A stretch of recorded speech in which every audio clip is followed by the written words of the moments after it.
ॐ नमः सिद्धेभ्यः। ॐ नमः सिद्धेभ्यः। नमः श्री वीतरागाय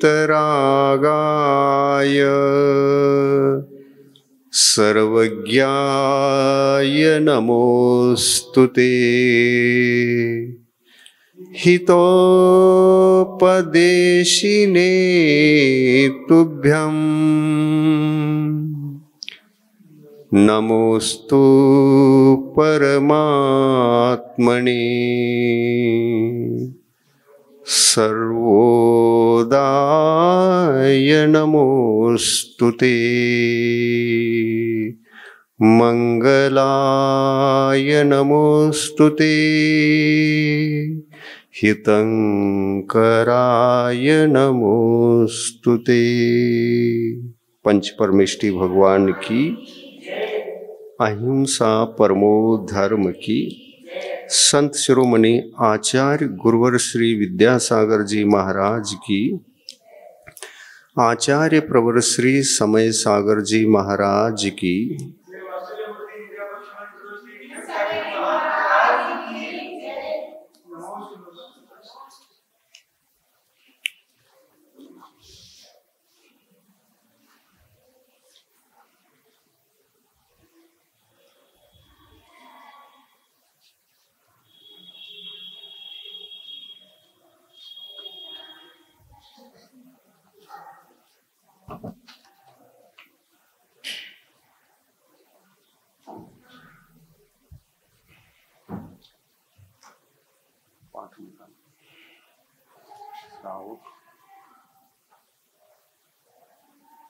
दान फल।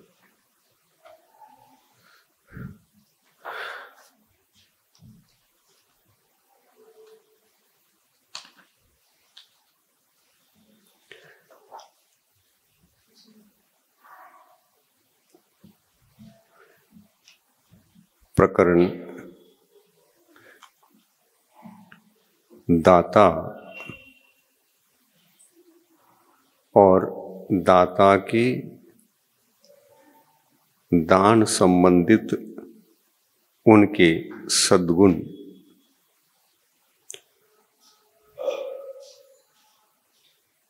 जो देने वाला होता है उसे दाता,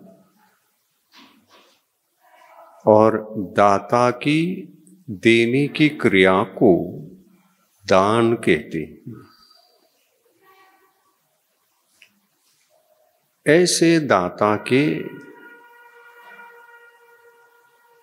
कुछ सद्गुण भी होते हैं जिनके बारे में आगम ग्रंथों में चर्चा की गई है। कितने गुण होते हैं? तो दान की क्रिया में दान देने से पूर्व दाता के पास सद्गुण 7 होना चाहिए, ऐसा कहा। वे कौन कौन से सद्गुण 7? तो पात्र के प्रति श्रद्धा, जिसको देना है ना, वे पात्र 3 हैं। सत्पात्र के भेद 3 हैं। उन तीनों के प्रति देने की जो प्रक्रिया है, इसके मूल में सर्वप्रथम देने हेतु क्या चाहिए? तो कहते हैं श्रद्धा चाहिए। श्रद्धा के बिना दिया ही नहीं जा सकता। यदि श्रद्धा है तो वह अपने मन को तैयार करता है।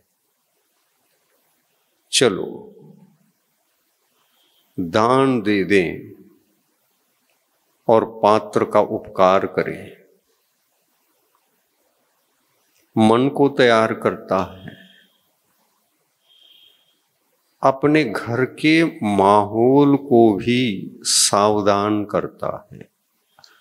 आज दान देना है और सत्पात्र में दान देना है,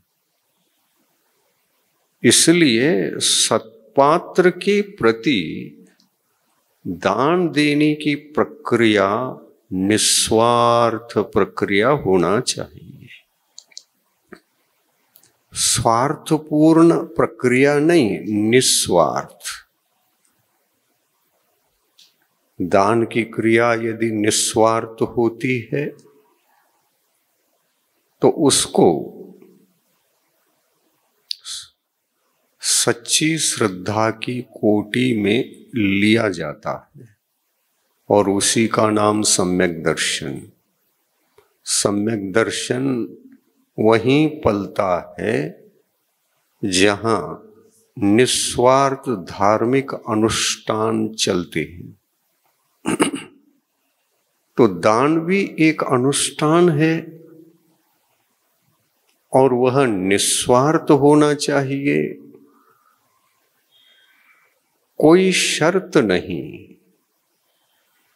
न तो पात्रों के प्रति कोई आग्रह, न शर्त, और नहीं अपने संसार के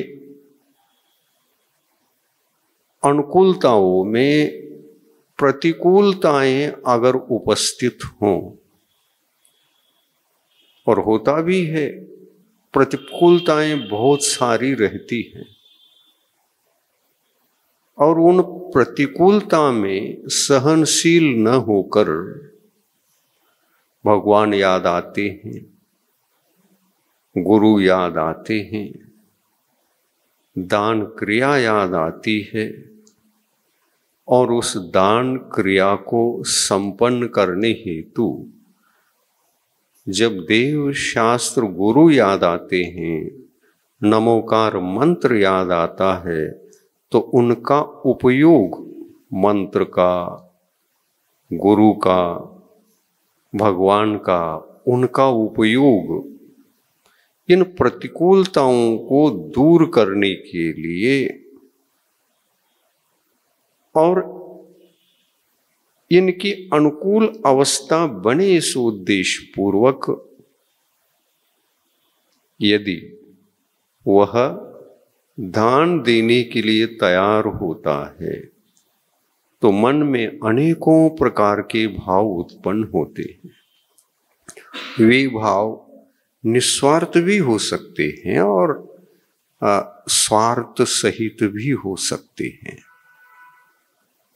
यदि स्वार्थ सहित होकर वह स्वार्थ सिद्धि के लिए देव शास्त्र गुरु का अवलंबन लेकर और इन्हीं प्रतिकूलताओं को दूर करने के लिए, संसार की ये प्रतिकूलताएं हमको बहुत परेशान कर रही हैं।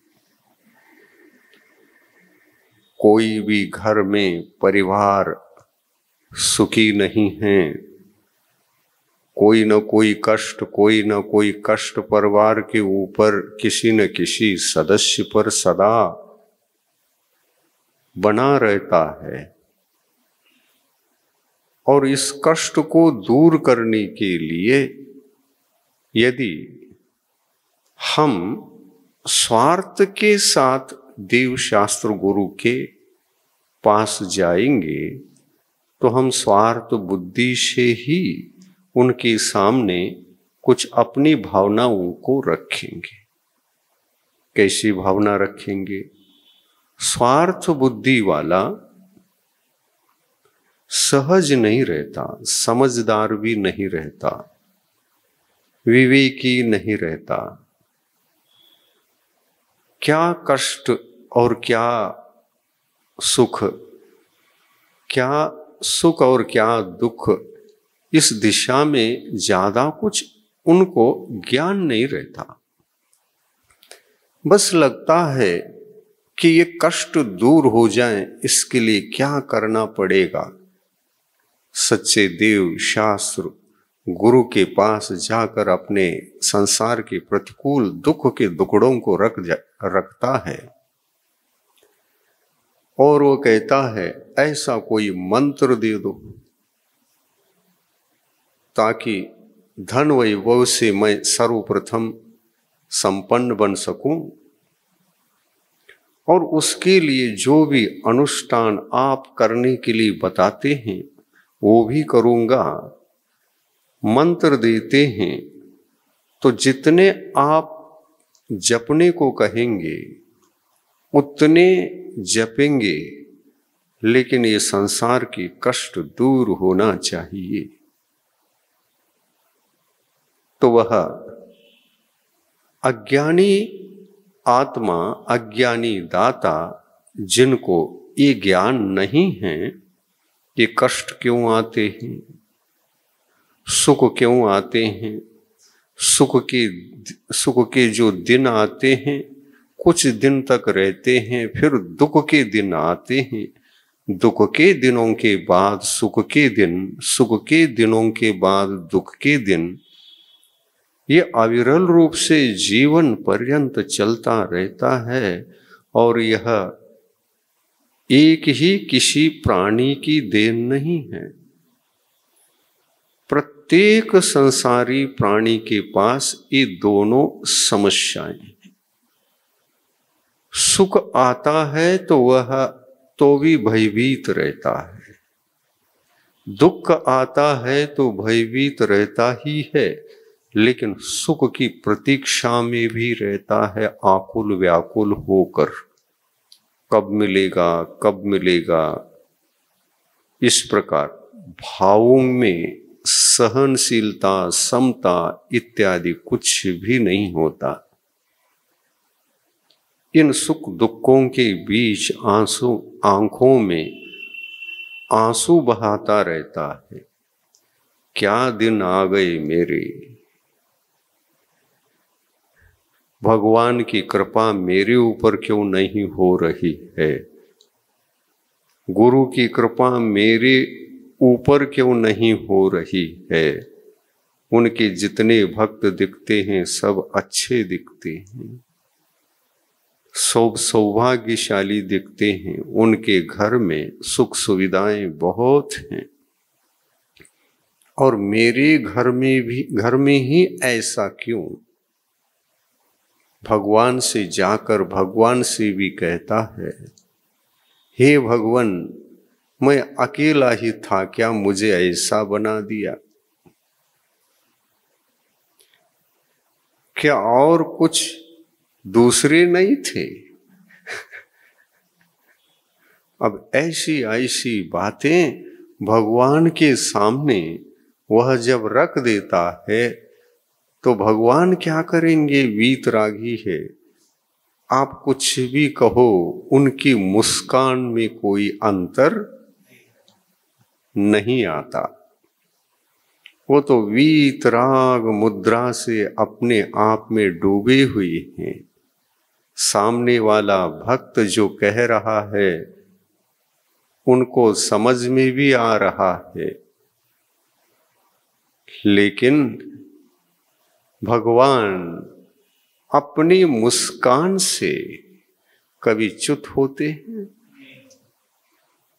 संसारी जीवों के सुख और दुखड़े के वचनों को सुनकर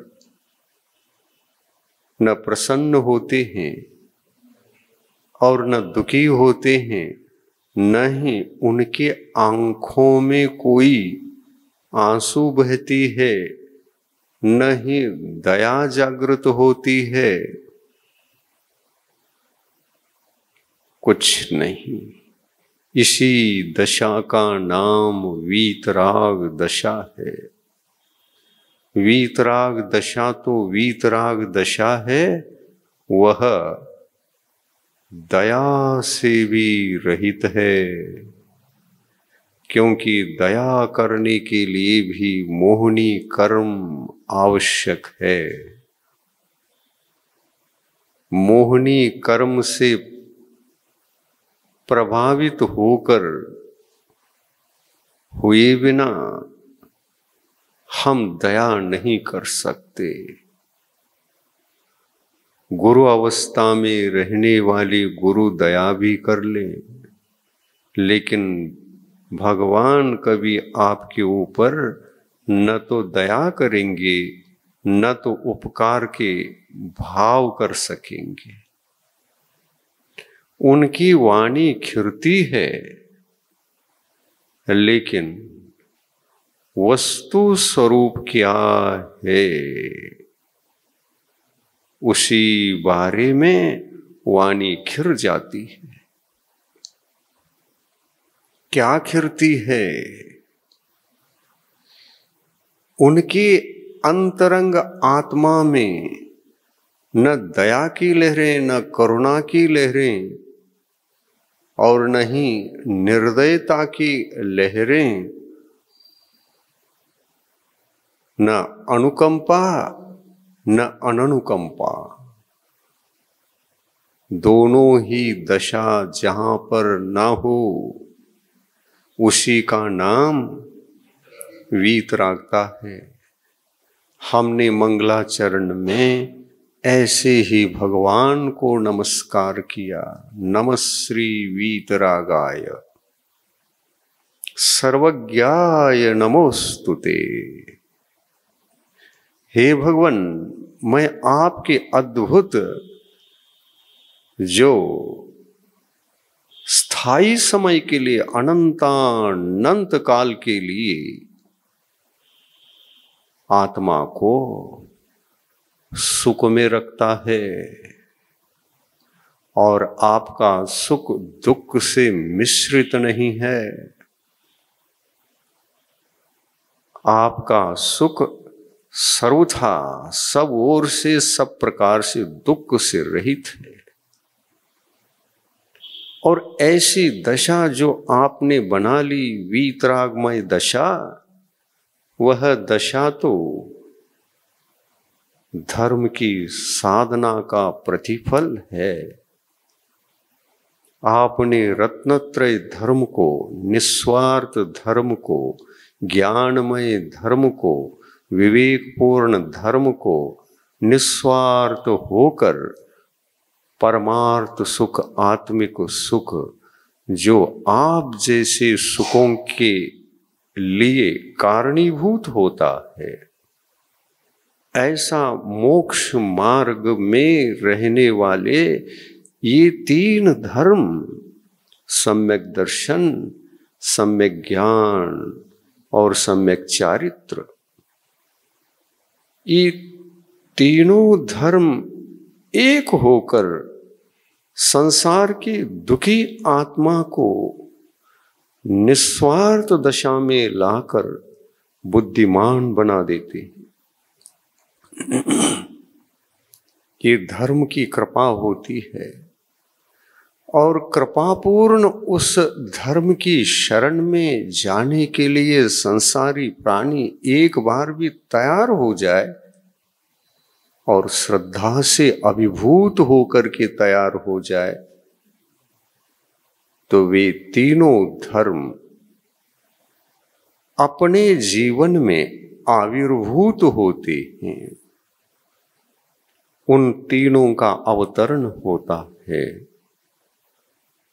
संसार के सुख दुखों के इन दोनों आकुलतामय परिस्थिति से बाहर आकर वस्तु स्वरूप को समझकर वह मध्यस्थ होता है।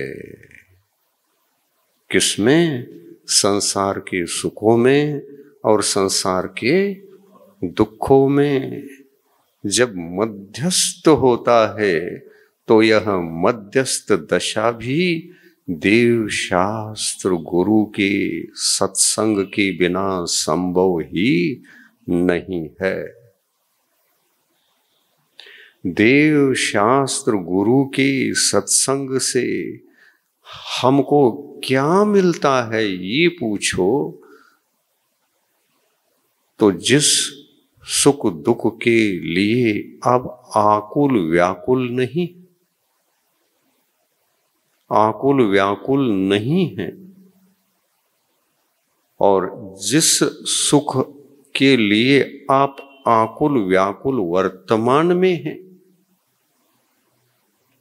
उनको भूले बिना, समझे बिना इन सुखों में और इन दुखों में मध्यस्थ भाव को जगा नहीं सकते। और इसलिए मध्यस्थ होने हेतु कदाचित चले भी गए या मध्यस्थ के लिए नहीं भी चले गए, तो आप ऐसी ही अज्ञान दशा में सत्संग करके देख लूं, कामना सहित गए थे, लेकिन उपदेश मिला तो भावना सहित होकर लौटे। सत्संग में कामना की मृत्यु हो गई और आते समय भावना का जन्म हुआ। एक पर्याय छूटी और दूसरी पर्याय उत्पन्न हो गई। जो उत्पन्न हो गई उसका नाम भावना है, और जो मृत्यु को प्राप्त हो गई उसका नाम कामना है। ये कामना संसार मार्ग है, और जो उत्पन्न हो चुकी है सत्संग के प्रभाव में आकर, तो वह भावना संसार मार्ग नहीं, वो तो मोक्ष मार्ग कहलाता है। वो तो विवेक दशा, प्राप्त दशा होती है। उसी को सम्यक ज्ञान कहते हैं। उस भावना पर भी जो निस्वार्थ हुआ करती है सदा, और मध्यस्थ होकर के सांसारिक सुखों को भी भोग ले, तो भी सम्यक दर्शन का विनाश नहीं होता। उस भावना को कोई आहत नहीं होता। क्या ऐसे मध्यस्थ होकर के चतुर्थ गुणस्थानवर्ती देव, चतुर्थ गुणस्थानवर्ती अविरत सम्यक दृष्टि मनुष्य, अविरत सम्यक दृष्टि तिर्यंच, अविरत सम्यक दृष्टि नारकी जीव, ये क्या मध्यस्थ नहीं होते? यदि सम्यक दृष्टि है, चौथा गुणस्थान प्राप्त हुआ है, तो उनके पास भी जगन्य शुभोपयोग है, और वे भी जगन्य अंतरात्मा माने जाते हैं। ये जगन्य शुभोपयोग दशा, ये जगन्य अंतरात्म दशा संसारी प्राणी को कामना को त्यागे बिना नहीं आती, नहीं आती, नहीं आती। इसलिए प्रथम कर्तव्य तो ये है कि हम संसार के ये सुख क्या है और संसार का यह दुख क्या है, दोनों को समझना पड़ेगा। अन्यथा प्रत्येक संसारी प्राणी सुबह उठता है और शाम तक संसार के सुख साधनों को ही जुटाने के पीछे 24 घंटा भागता रहता है, भागता रहता है। अनुकूलताएं बने, अनुकूलताएं बने बने बने, जागता है, सोता तक नहीं। संसार में देख रहे हैं क्या नहीं देख रहे? संसार सुख को पाने के लिए कितना आकुल व्याकुल है। ये तो मध्यस्थ होने से अधिक मिल सकते हैं, पर ज्ञान नहीं है ना। अज्ञान का अंधकार है, अज्ञान का साम्राज्य है। अमावस्या की रात का दिन है, इतना अंधकार, चंद्रमा की एक कली भी नहीं है, उसी का नाम अमावस्या है। ऐसा यहां पर यदि इस उदाहरण को देना चाहे और आप सुनना चाहे तो सुन सकते हैं। कहा है, गुरु बिना जीवन शुरू नहीं,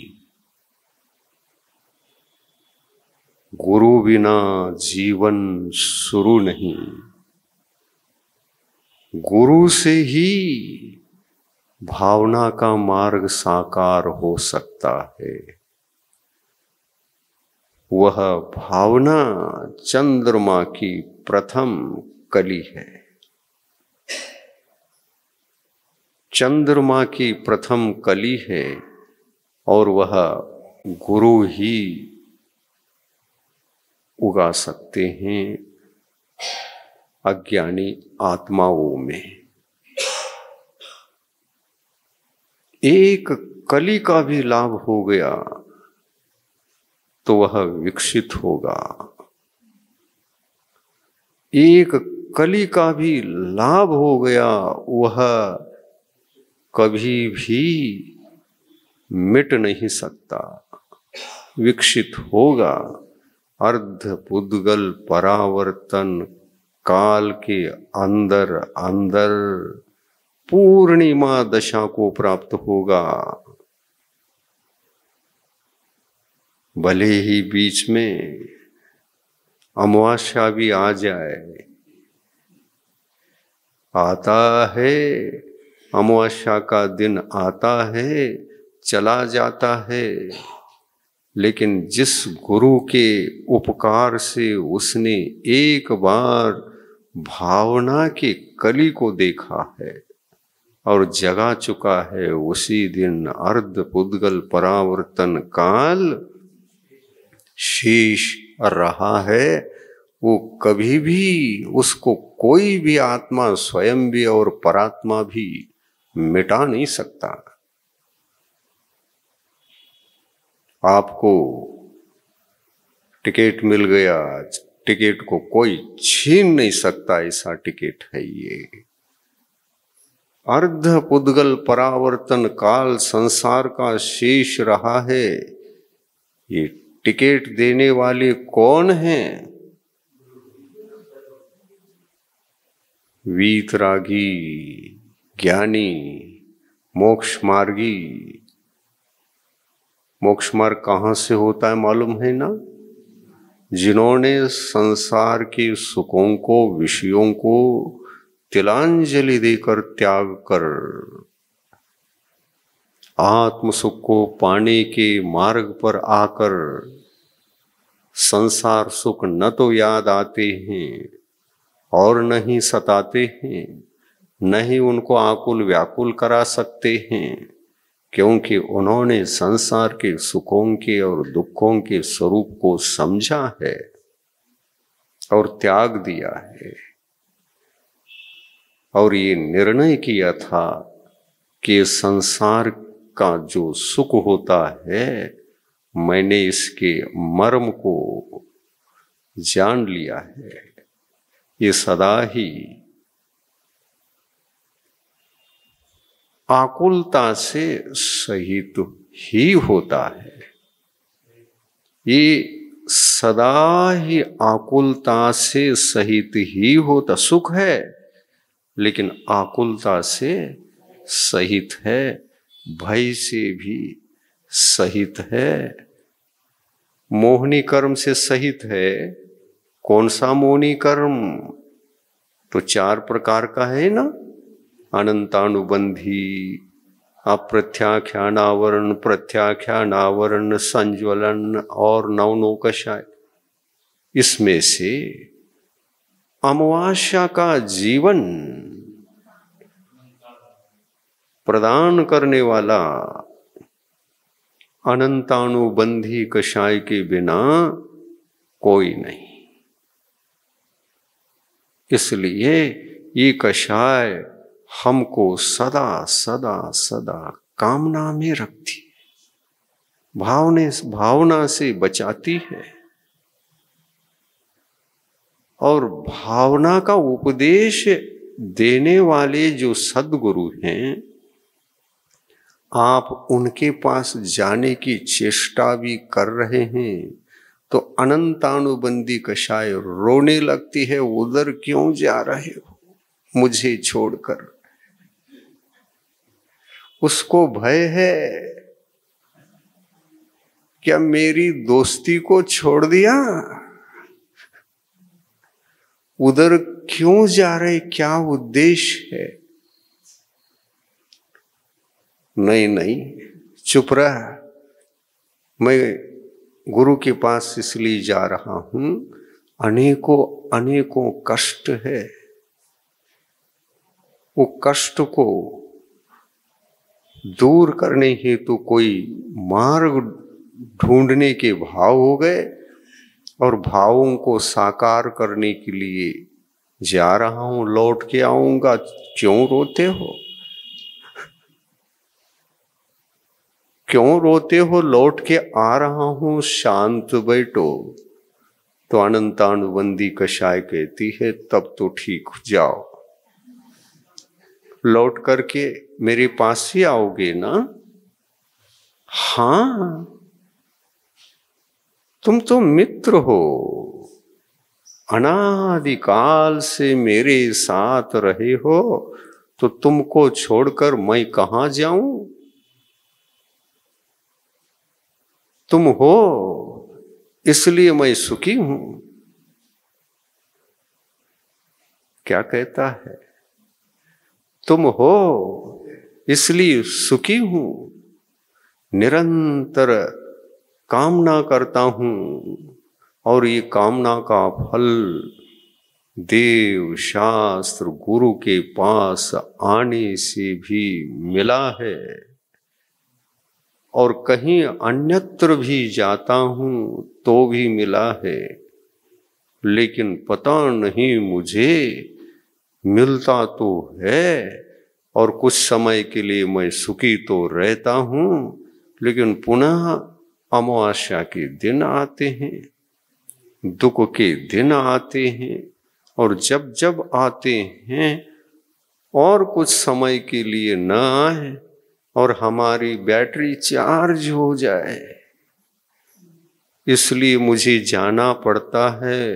रोना, मैं लौट के आऊंगा, मैं लौट के आऊंगा। और ऐसा जीव सद्गुरु के पास भी जाता है तो इन दुखड़ों को ही दूर करने की कामना पूर्ति के लिए, आशा पूर्ति के लिए जाता है। गुरु से कहता है, भगवान के पास भी मैं गया, वे तो बोलते नहीं, वो तो मूर्ति स्वरूप सिद्ध भगवान के सामने चुपचाप हैं। मैं उनसे पूछने जाने वाला था, लेकिन उनके पास कोई चर्चा ही नहीं कर सकता, क्यों जाऊं। इसलिए गुरु गोविंद दोनों खड़े, यही सोचकर मैं हे सद्गुरु आपके पास आया हूं। तुम ही हो जीवन प्रदाता, कामनाओं की पूर्ति दाता, मेरी कामना को पूर्ण करो। ऐसा कहकर कामना पूर्ति के उद्देश्य सद्गुरु के पास जाता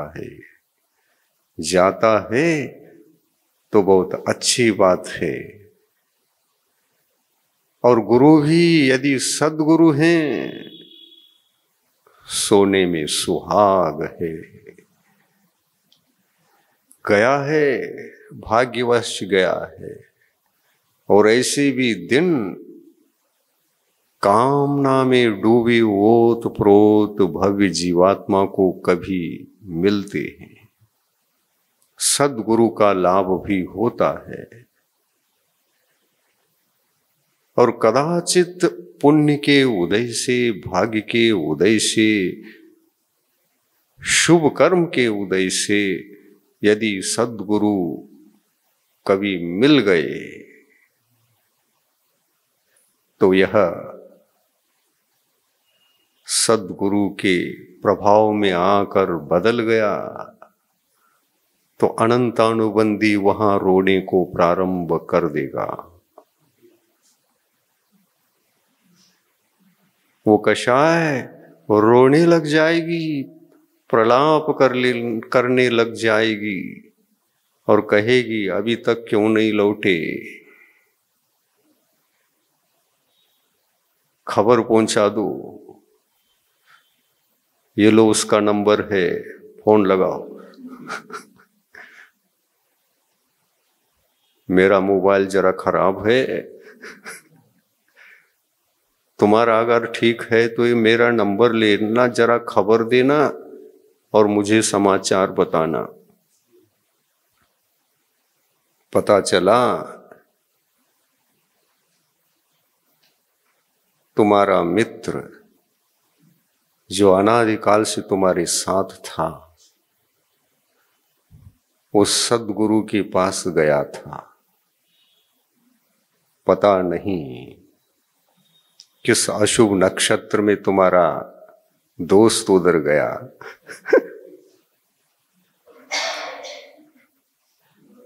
किस अशुभ के दिन सद्गुरु के पास निकल गए और सद्गुरु के प्रभाव में आकर वहीं बैठा है, उनको छोड़कर हिलता भी नहीं, उनकी छाया बनकर कुछ कर रहा है। सद्गुरु समझा रहे हैं कामना और भावना में क्या फर्क है और तुम दुखी क्यों हो। तुमको दुखी कामना कर रही है कि भावना कर रही है। उपदेश दे देकर कामना का स्वरूप, भावना का स्वरूप समझा समझा कर प्रश्न पूछ रहे हैं सद्गुरु। और वह ज्ञान का प्रभाव जब अंतरंग में उतर गया तो वह कहने लगा कामना का मार्ग, हे भगवान आपका उपदेश मिला, कामना का मार्ग दुख का मार्ग है। मैं भूल में था, अनादिकाल से इस कामना को उत्पन्न करने वाले यदि कोई मेरे पास थे तो वह दूसरा नहीं, मेरा दोस्त अनंतानुबंधी था। अरे तुम्हारा दोस्त ही तुम्हारा दुश्मन था कि ज्ञान नहीं था। भगवान कहाँ से ज्ञान आएगा। दुनिया में जितने भी सद्गुरु मिले मेरी कामना को पूर्ण करने के लिए राह बताते रहे और मैंने उनसे क्षणिक समय के लिए सुख के दिनों का भी अनुभव किया तो दुख के दिन पुनः आ गए। और हमेशा हमेशा के लिए मेरी घर की समस्याओं को, संकटों को, दुखड़ों को दूर करने का भाव होते हुए भी कभी दूर नहीं हो पाती थी। ऐसे गुरु के पास गया मैं। हे भगवान आप तो सद्गुरु हो। वो जो गुरु थे मुझे सुख के दिनों को जीने के लिए सहयोग देते थे। आज मुझे समझ में आ रहा है, वे शायद आप जैसे सद्गुरु नहीं थे, इसलिए वे हमारे लिए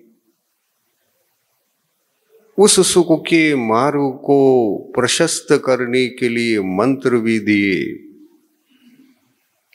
साधना भी कही। तुम इतने उपवास करो, इतनी बार जाप दे दो, और भगवान के पास जाते हो तो उनका गंधोदक भी ले लो और भगवान से भी कहो, गुरु की कृपा को साकार करो। गुरु की कृपा जो हुई है, हे भगवान आप ही साकार कर सकते हैं। आपके चरण धूल भी जब चमत्कारी हुआ करती है तो ये गंधोदक तो गंधोदक है, इससे मेरी कामना की पूर्ति होगी, मुझे अटल विश्वास है, मुझे अटल विश्वास है। मैं अटल होकर आपके सन्मार्ग पर अटल विहार करूंगा, अटल विहार करूंगा और अटल बिहारी कहलाऊंगा।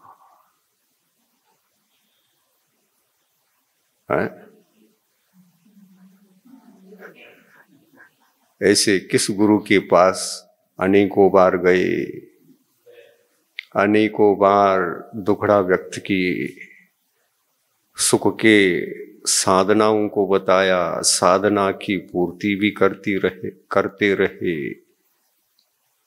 सुख के दिन भी आए तो दुख के दिन भी आते रहे।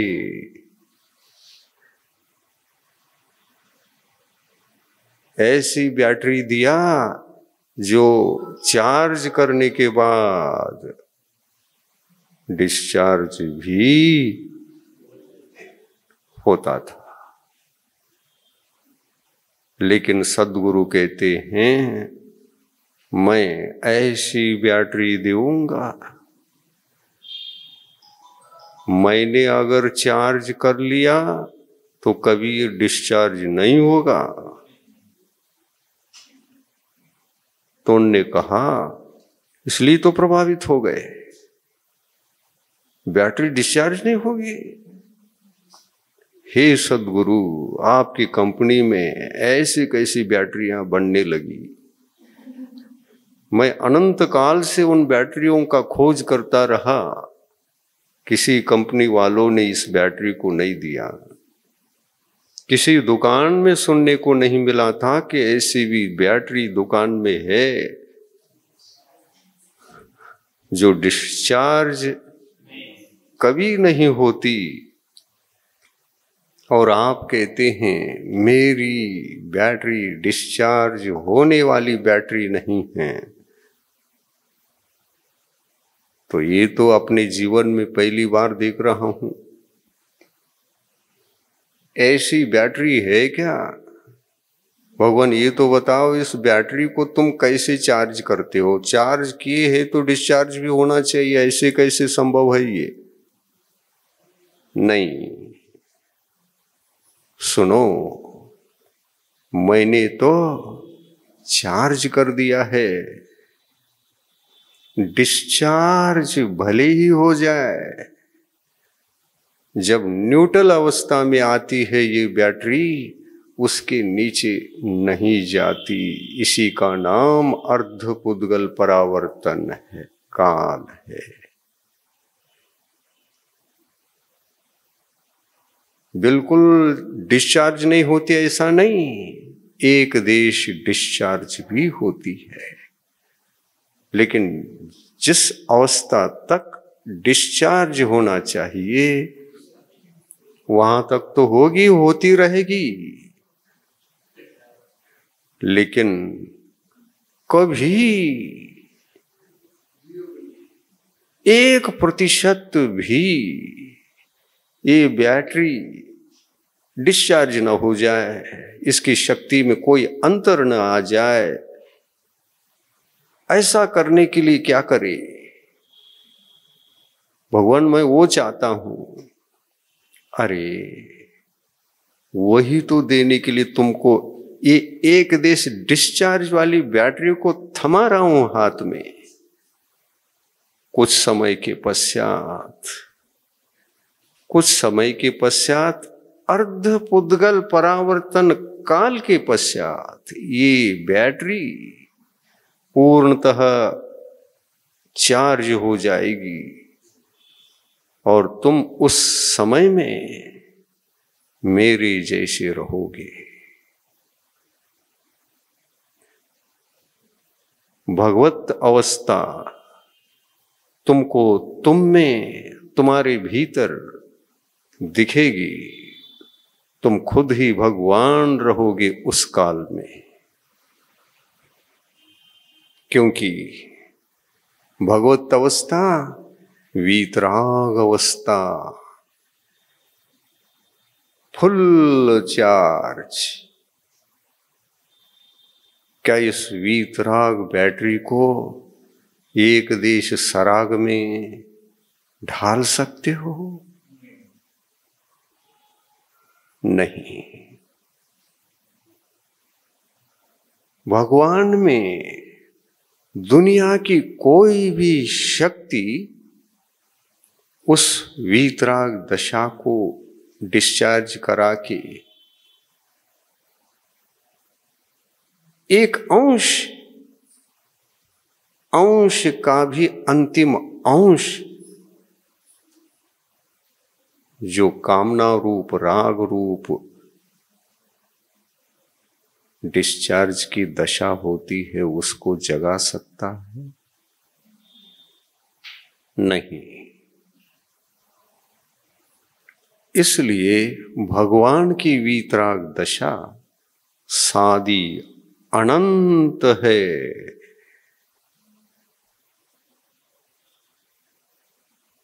और कितने समय में ये सादी अनंत बन गया? मैक्सिमम काल, अर्धपुद्गल परावर्तन काल। हो गया टाइम।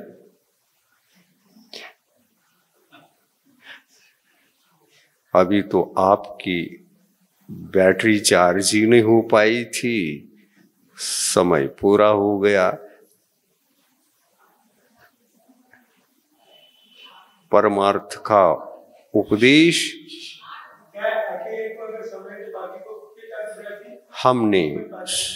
हमने आपसे कहा था, पुनः याद दिलाने हेतु रिपीट करूंगा। जिनको 8 बजे तक सुनना है, 8 बज गया, जिनको 8 बजे तक सुनना है और उधर डिस्चार्ज करने वाला स्थान, घर के विकल्प, घर के कार्य इत्यादि जरूरी आवश्यक समझ में आता है, तो आप 8 बजे यहाँ से रवाना हो सकते हैं समय पर, और आप स्वतंत्र हैं, कोई मना नहीं। और यहाँ पर जाते जाते 2 लोग भी रह जाए, जो रह गए उनकी बैटरी को चार्ज करके ही छोड़ूंगा।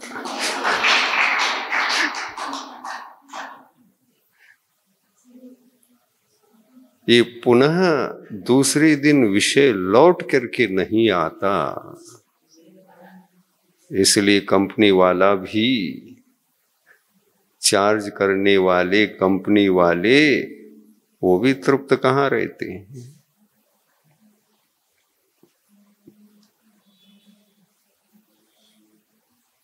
आना हो ठीक 6:45 बजे, 6:30, 6:30 बजे कल से प्रारंभ होगा।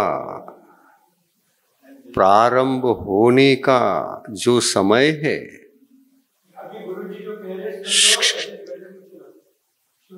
प्रारंभ होने का जो समय है उसमें भी कोई कंडीशन नहीं कि आप 6:30 बजे आ सकते हैं तो आओ, कोई कंडीशन नहीं। जाना चाहते हैं तो जाओ 8 बजे, कोई कंडीशन नहीं कि रुको। आओ भी कंडीशन नहीं और जाओ भी कंडीशन नहीं। कंडीशन ये है, आना हो तो अपनी परिस्थिति को अनुकूल बना करके आओ। 6:30 बजे अनुकूल है तो 6:30 बजे, अनुकूल नहीं है तो कभी भी आओ, लेकिन आओ, लेकिन आओ और अपने समय पर आओ और अपने समय पर जाओ। कोई निषेध नहीं है और विधान भी नहीं है, स्वतंत्र कर दिया। अब अपनी मानसिकता मत बनाओ कि प्रवचन लेट छूटता है तो हम नहीं जाएंगे और 6:30 बजे प्रारंभ होता है इसलिए नहीं जाएंगे, क्योंकि हमको संभव नहीं है। ठीक है, दोनों दशा में भी संभव नहीं है। 5 मिनट तो सुन करके जाओ। जितना आपके पास समय है उतना भी सुनोगे, और भाग्यवश यदि अर्धपुद्गल परावर्तन काल की भूमिका ये सत प्रवचनों से अगर बन गई तो मालो माल हो जाओगे। और इसलिए मैं किसी भी तरह से न कंडीशन डालूंगा, न आओ कहूंगा, न जाओ कहूंगा। तुम्हारे पास समय हो, पुण्य हो, भाग्य हो, आओ। पाप हो तो 100 बार इनविटेशन कार्ड जाने पर भी नहीं आ पाओगे, क्योंकि अनंतानुबंधी रोने वाली है, वहां भाव ही नहीं होंगे। और सबसे बड़ा पाप कर्म यदि कोई है तो अनंतानुबंधी कषाय है, वो जीव नहीं आ सकता। चंद्रमा की किरण भी नहीं, कैसे आएगा?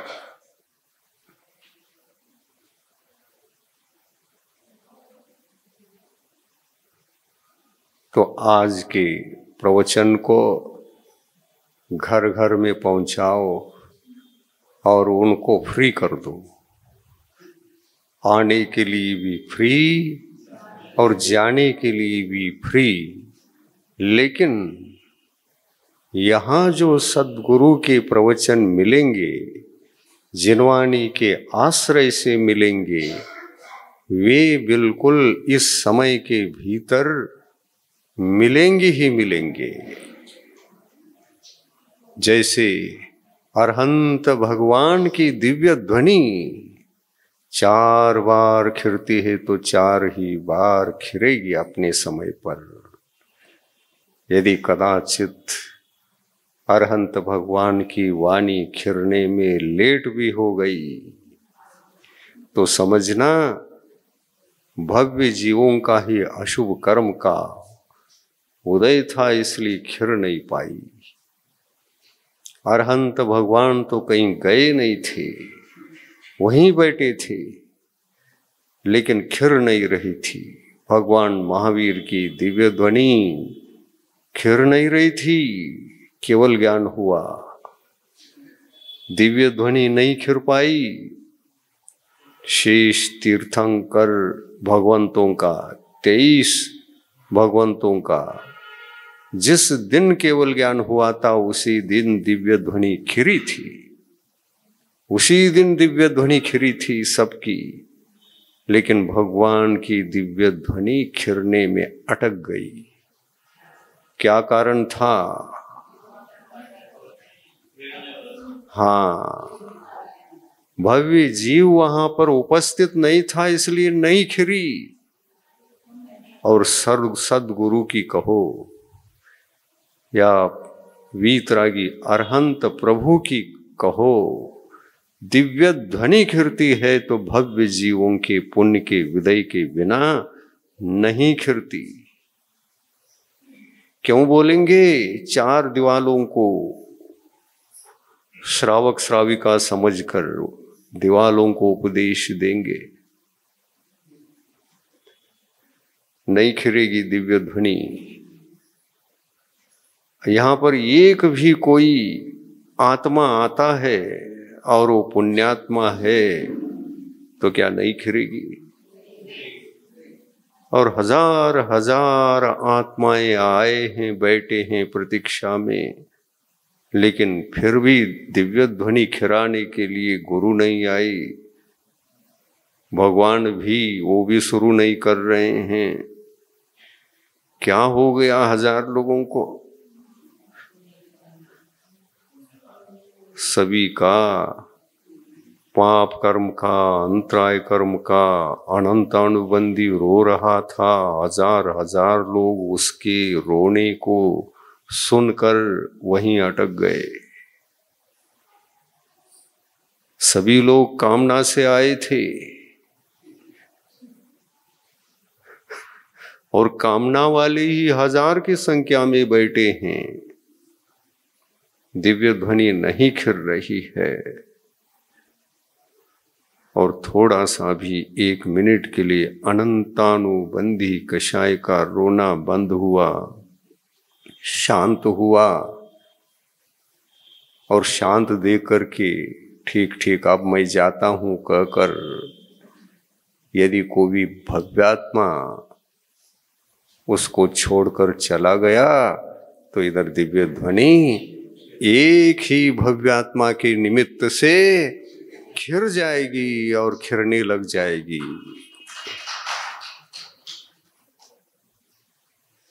ऐसी वाणी की महिमा होती है।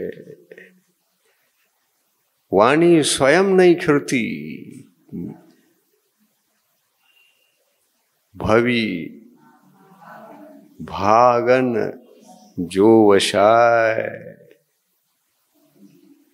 भव्य जीवों के भाग्य के उदय से खिरती है। और जिस भव्यात्मा में ये भाव आया है कि मेरी अनंतानुबंधी का दोस्त अभी नहीं रो रहा है, जरा घूम करके आता हूं सदगुरु के पास, और दोस्ती छोड़कर भूल करके भी यहां आकर के बैठा है तो दिव्य ध्वनि खिरेगी। भगवान भी कहते हैं तुम अनंतानुबंधी को रोते हुए छोड़कर मत आना। अनंतानुबंधी कषाय भी यदि थोड़ा बहुत शांत है, प्रसन्न है, तो प्रसन्न अवस्था में देख करके घूमने के लिए भी आते हो तो तुम लौट नहीं सकते। और जब वहां पर तड़प हो उठेगा वो, तुम यहां से उठ के भाग जाओगे। वो रोने लग जाए तो तुम्हारा कनेक्शन उसके साथ तो 24 घंटा क्या, जिंदगी भर का कनेक्शन है, तुमको पता चल जाएगा। और आभास होते ही तुम यहां से उठ करके बीच में ही चले जाओगे। तो ये अनंतानुबंधी कषाय की देन है। वो रोने लग जाए तो यहां पता चल जाता है, तुरंत उड़ जाता है, मेरा दोस्त रोने लगा। वह दोस्त भगवान से भी कहीं श्रेष्ठ है, वह दोस्त कहीं सद्गुरु से भी उनके लिए श्रेष्ठ है, और इसलिए बीच में उठ करके भाग गया। गुरु के दरबार में, भगवान के दरबार में भी आकर के बीच में उठ जाए तो ये उठने वाले की बात नहीं, अपराध नहीं। वहां रो रहा है तो यहां कनेक्शन बता रहा है कि वहां पर कुछ हो रहा है, और इसलिए क्या हो रहा है इतना तो देख करके आऊं। देख कर आने के लिए तो उठेगा कि नहीं उठेगा। दोस्त है अनादिकाल का, छोड़ कैसे सकते। अनादिकाल का जिगरी दोस्त है, याद आता है बार बार। जाएगा, वो जाएगा, और जैसे ही चला गया 1000 लोग शेष बैठे हैं, बीच में ही बंद हो जाएगी।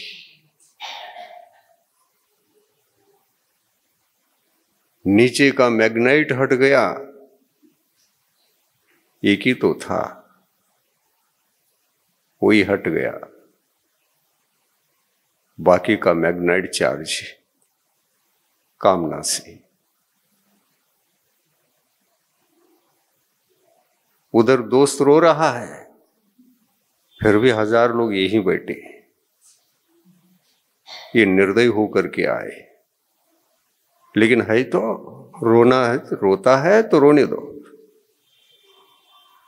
क्या ऐसा क्यों कह रहे हो, झगड़ा हो गया क्या? नहीं, झगड़ा तो नहीं हुआ, सदा ही रोता है, पता नहीं क्यों रोता है, सदा ही रोता है, पता नहीं क्यों रो रहा है, रोता है, रोने दो थोड़ा सा। और उनके रोने तक यदि, उनके रोने तक यदि ये नहीं उठता है तो नहीं भी उठता है, लेकिन दिव्य ध्वनि नहीं खिलती है। भले ही बैठे हैं लेकिन भगवान की वाणी नहीं खिल रही। वहां रो रहा है ना, और भगवान के केवल ज्ञान में तो सब झलक रहा है। ये क्यों आया है और वो वहां रो रहा है क्या? नहीं रो रहा है क्या? दिखता नहीं केवल ज्ञान में। ये व्यक्ति वहां दुखी करके आया है, जबरन यहां बैठा हुआ है, जाना तो वहीं है, इसको जबरन बैठा है, तो इसको चार्ज मैं नहीं कर सकता। और चार्ज होने ही तो दिव्य ध्वनि खिरती है, और दिव्य ध्वनि भी बहुत होशियार है, उसको भी मालूम है